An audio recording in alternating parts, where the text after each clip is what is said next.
Mon Dieu est bon pour moi. Yeah.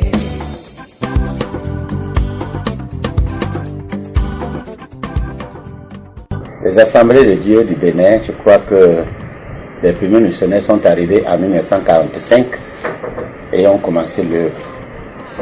Nous avons eu notre autorisation par le gouverneur d'alors français en 1947. Et c'est comme ça que l'église s'est étendue jusqu'au nord, puisque le gouverneur avait voulu que l'assemblée de Dieu aille dans le nord, dans la Takora. C'est ainsi que l'église a pris corps là-bas en installant un institut biblique.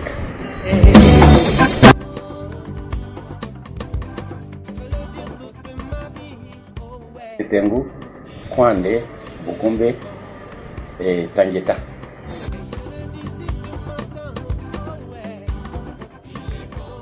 Nous étions tous pasteurs à Jéricho, aujourd'hui appelé Salem.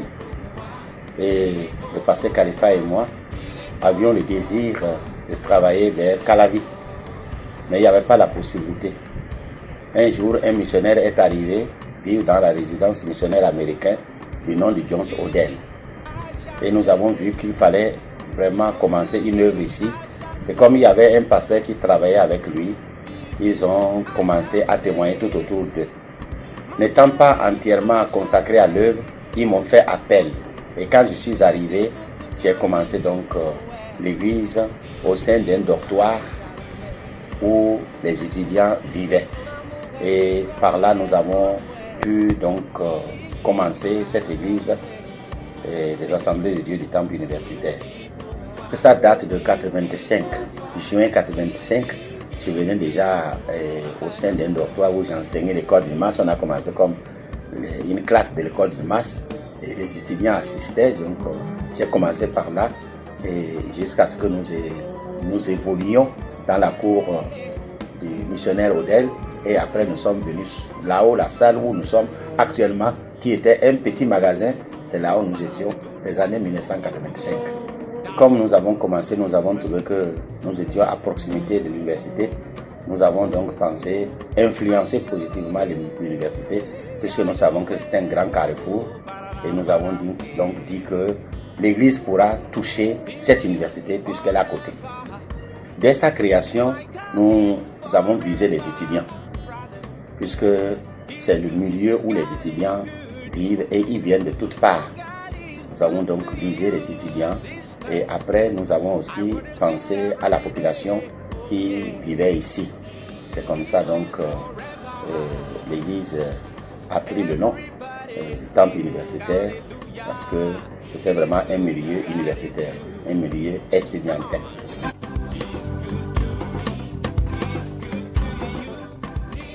Les grands moments furent des temps où certaines églises étaient bouleversées et les chrétiens étaient à la recherche d'une église véritable où ils pourront adorer Dieu.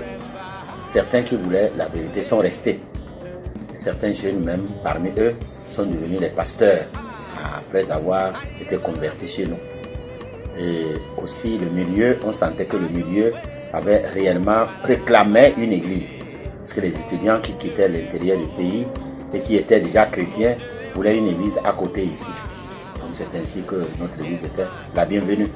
Il y avait certains fonctionnaires aussi affectés qui étaient à Calavi et qui ne pouvaient plus atteindre Jéricho. L'église a connu le temps de réveil. Nous avons sollicité les Américains qui sont venus nous construire un temple. Et au même moment, cette équipe américaine soignait les malades, puisqu'il y avait des médecins parmi eux. Il y avait les menuisiers qui s'occupaient aussi de la toiture de l'église. Il y avait les maçons qui se sont occupés des murs. Donc ce fut un moment de grand réveil où tous les travaux ont été faits par cette équipe de l'Amérique.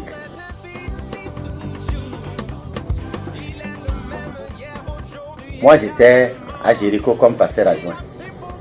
Comme le pasteur Khalifa était encore très fort et prêchait tous les dimanches, j'ai trouvé l'opportunité de venir créer cette église ici.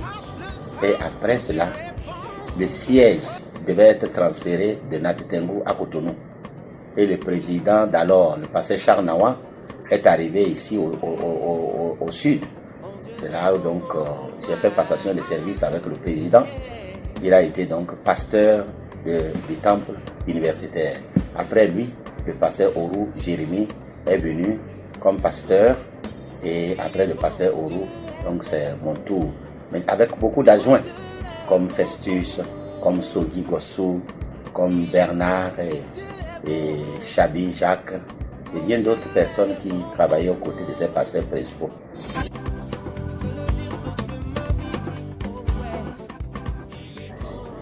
La création des annexes. Oui, parce que nous avons voulu élargir l'œuvre, puisque nous évangélisons. Nous ne voulons pas que ce soit le temple universitaire isolé ici. Donc nous avons pensé que le temple universitaire devait aussi étendre l'évangile pour toucher les autres coins. Et nous en avons touché plusieurs coins ce temps-là, et nous avons pu créer donc ces annexes. Nous avons créé Kwe. Vous voyez, Kwe, c'est dans Zivier là-bas. Nous avons créé Calavi à côté là.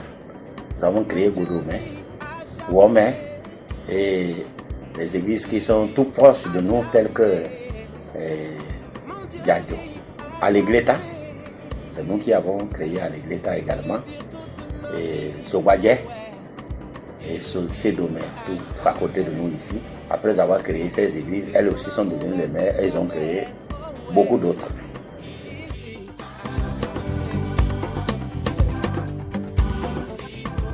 Pour moi, c'est une très grande joie. Une très grande joie parce que je connais les débuts où nous étions affinés ici dans un petit magasin. Et voir la croissance extraordinaire aujourd'hui me donne beaucoup de joie. Je veux croire que c'est l'œuvre du Saint-Esprit. Personne ne peut en tirer gloire. Le Saint-Esprit a pris la place puisque nous basons sur le Saint-Esprit. Nous comptons sur le Saint-Esprit.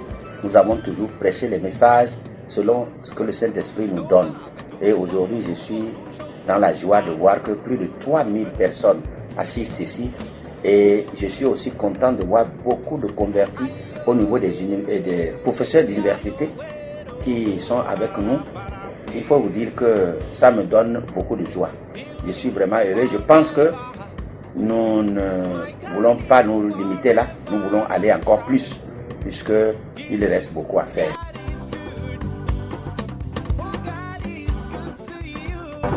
Les projets de cette église, tout d'abord, nous voulons qu'elle ait toutes les infrastructures. Nous voulons les classes de l'école du marché bien bâties. Nous voulons avoir assez de place pour accueillir un grand monde. Nous voulons la création, par exemple, de l'infirmerie, parce que là-haut, s'assemblent plusieurs personnes. Il faut quand même un minimum de soins à prodiguer. Et aussi, nous voulons aussi une école. Avec le temps, nous pensons créer une école et pourquoi pas une université, puisque nous avons beaucoup de professeurs d'université, et faire beaucoup d'autres projets qui vont donner à l'Église sa raison d'être.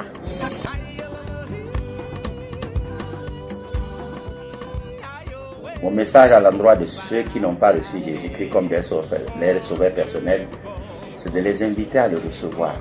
Christ est le seul chemin, la vérité et la vie. C'est lui qui nous a sauvés, c'est lui qui est mort sur la croix. J'invite tous ceux-là qui n'ont pas encore accepté Jésus à venir l'accepter. Je sens aussi que nous vivons les derniers temps. Les jugements apocalyptiques s'abattent déjà dans notre monde.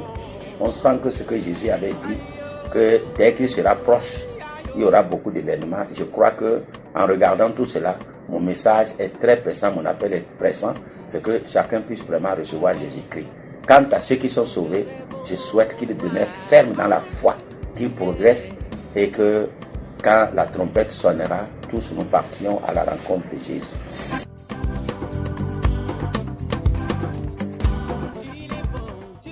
Eh bien, je suis heureux vraiment d'avoir eu l'occasion de parler de l'Église. C'est vrai, nous avons parlé brièvement, mais il faut vous dire que Dieu nous a conduits à ouvrir cette église et nous voulons vraiment continuer dans cette lancée, même après nous, que cela puisse continuer à évoluer jusqu'à ce que toute la ville ou bien tout Calavi soit embrasé, que les âmes soient sauvées. Mon désir le plus ardent, c'est que les chrétiens que nous avons gagnés puissent demeurer fermes dans la foi et continuer le travail, quand même nous ne serons pas là, que le Dieu puisse continuer.